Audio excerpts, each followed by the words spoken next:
Sudden గా వారి ఇంటికి వక్ఫ్ బోర్డు నుంచి ఒక ముతాలి పంపించని చెప్పి ఒక ముస్లిం కుటుంబానికి సంబంధించి ఆమె తండ్రి లేడు. ఒక నలుగురు అమ్మాయిలో ఒకటి అమ్మాయి పెళ్ళైంది. వారికి అర్థం కాలే ఇది మా తాత పండించినటువంటి భూమి మీరున్న వక్ఫ్ అవుతుందని చెప్పి వాళ్ళు కూడా పెట్టింది. పైగా మేము ముస్లింలు బాబు మీద మీరు లాక్కుంటారని చెప్పి వాళ్ళు అడిగింది. అయితే ఇంట్లో డెలివరీకి వాళ్ళ చెల్లెలు హక్కు ఉంది, చెల్లెలు నోటీస్ ఇచ్చిపోయి బయట వాళ్ళకి ఏం అర్థం కాని పరిస్థితి. ఈ విధంగా వక్ఫ్ ఏదనుకుంటే అది ఏ భూమి జస్ట్ ఒక 5-6 నెలల కింద వరకు, చాలా రోజుల నుంచి 5-6 నెలల కింద వరకు ఏదైతే చెప్తున్నది.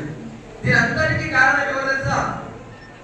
1995లో కాంగ్రెస్ గవర్నమెంట్ అప్పుడు ఒక వక్ఫ్ బిల్లు సవరణ చట్టం తీసుకొచ్చింది. అంతకుముందు ఏదో 54లో ఉంటే మామూలు ఉండేది. ఎవరికైనా మీ చేరు మీ ఇల్లు ఖాళీ చేసుకోవాలని చెప్పి నా ఊరు పక్కన ఉన్నటువంటి హైదరాబాద్ లో నోటీస్ ఇచ్చిపోయింది.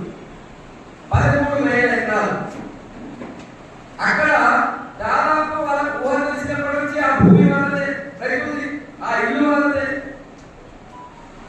కొన్ని తరాలు అక్కడ వీడియో సడన్ చేసి నోటీస్ ఇచ్చిపోయింది.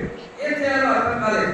వాళ్ళందరూ కలిసి ఊళ్ళో ఉన్నటువంటి నాయకులు పోయి కాంగ్రెస్ నాయకులు, టీఆర్ఎస్ నాయకులు, టీడీపీ నాయకులు వాళ్ళు కాంగ్రెస్ నాయకులు, టీఆర్ఎస్ నాయకులు మన బీజేపీ వస్తే అదే వాడు మనకు ముందుకోవడానికి తెలుసుకున్నారు కదని చెప్పి మన పార్టీలో ఉన్నటువంటి జిల్లా స్థాయి నాయకుల దగ్గరకు వచ్చి వాళ్ళ అక్కడి నుంచి మన పార్టీలో ఉన్నటువంటి టీఆర్ఎస్ తర్వాత నాయకులు అడిగి ఏం చేయాలి ఇప్పుడు?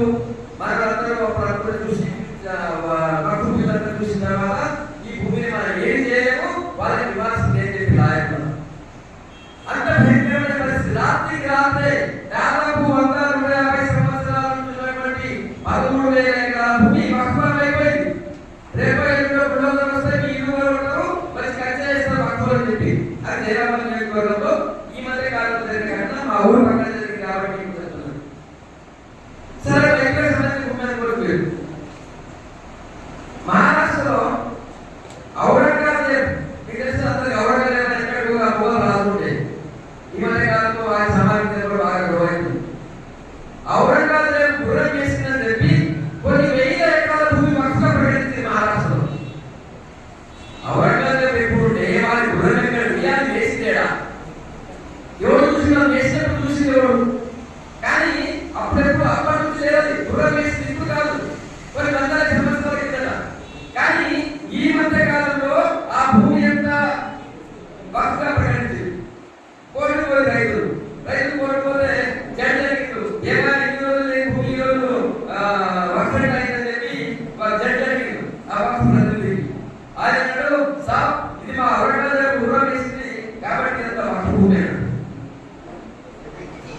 వినడానికి పోయి ఆశ్చర్యం ఉండదు. ఇది నిజంగా చెప్పేది పక్కా వాస్తవం, కోర్టు జరిగింది. ఆ తర్వాత తమిళనాడులో గుణగమన ఒక గ్రామం ఉంటుంది.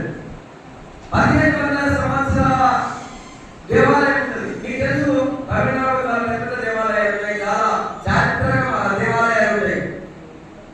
100 సంవత్సరాలు 1000 సంవత్సరాల కింద అక్కడ 1500 సంవత్సరాల కింద కట్టినటువంటి గుడి. ఆ గుడి తన చుట్టుపక్కల ఉన్నటువంటి 1500 ఎకరాల భూమి మొత్తం వక్ఫ్ నోటీస్ చేసి మాదే చెప్పేసి రాత్రి రాత్రి వాళ్ళకి ఏమర్థం కాలే, గుళ్ళో మన పూజారికి అర్థం కాలే, అక్కడికి పోయేటువంటి భక్తులకు అర్థం కాలే, చుట్టుపక్కల ఉన్నటువంటి రైతులకు అర్థం కాలే, మన భూమి వక్ఫ్ ఏంటి. సరే మా అందరికి నవ్వురావచ్చు, ఈ వక్ఫ్ అంతా కేవలం హిందువులే టార్గెట్ చేసేయడం చెప్పి. ఎట్లా మన మెజారిటీ హిందువులు కాబట్టి, రైతులే పార్లమెంట్ కాబట్టి హిందువులే. కేరళలో దాదాపు 1000 సంవత్సరాల కింద చరిత్ర ఉంటుంది. మీకు తెలుసు క్రిస్టియానిటీ ఫస్ట్ 100 సంవత్సరాల కింద 120 ఏళ్ల కింద చరిత్ర ఉంటుంది. ఆ చరిత్ర చుట్టుపక్కల అంతా ఎక్కువ మంది క్రైస్తవులు ఉంటారు. అక్కడ ఉన్నటువంటి 400 ఎకరాలకు సంబంధించిన భూమి ఇంక్లూడింగ్ 2 ప్రధానమైన చర్చలు, బ్రిటిష్ కాలం చర్చలు, ఆ చర్చతో సహా మొత్తం అందరినీ వక్ఫ్ ప్రకటించేశారు కేరళలో. హిందువులే మాత్రం కాదు, క్రిస్టియన్లు కూడా ప్రకటించేసి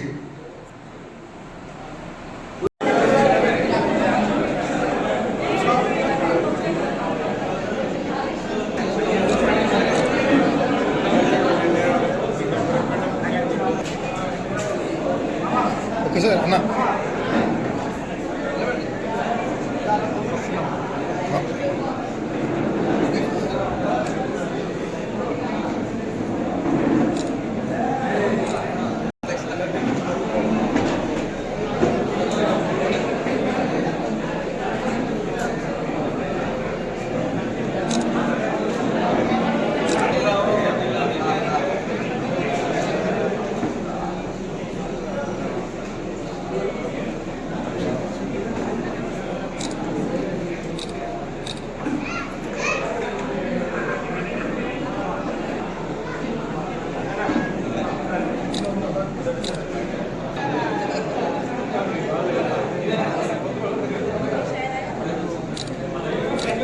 ఒకసారి అందరు